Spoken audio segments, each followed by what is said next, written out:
બાળકોની ખૂબીઓને ખામીઓ સમજવાની ભૂલ।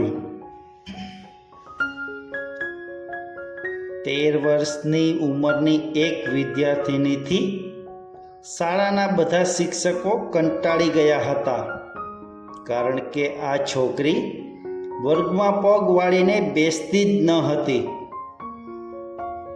વર્ગમાં બેઠા બેઠા સતત પોતાના પગ હલાવ્યા કરે અને 5 મિનિટ ન થાય ત્યાં પોતાની જગ્યાએથી ઊભી થઈને વર્ગમાં આંટો મારે।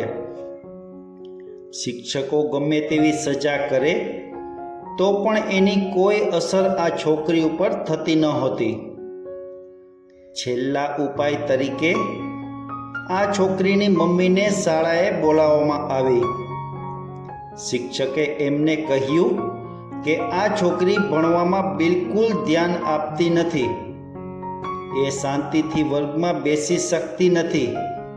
આ છોકરીને અમે આ શાળામાં રાખી શકીએ તેમ નથી, કારણ કે એનામાં કંઈક ખામી હોય એવું અમને લાગે છે। તમે ખામીવાળા બાળકોને અભ્યાસ કરાવતી હોય એવી કોઈ શાળામાં એને પ્રવેશ અપાવો। વાત સાંભળીને છોકરીની મમ્મી પડી ભાંગી। પોતાની દીકરીના ભવિષ્યની ચિંતા માતાને સતાવી રહી હતી। દીકરીમાં શું ખામી છે એ તપાસવા માટે એણે એક મનોવૈજ્ઞાનિક ડૉક્ટરની મુલાકાત લીધી। ડૉક્ટરે નાની છોકરીની બધી વાતો ધ્યાનથી સાંભળી અને એનું નિરીક્ષણ કર્યું।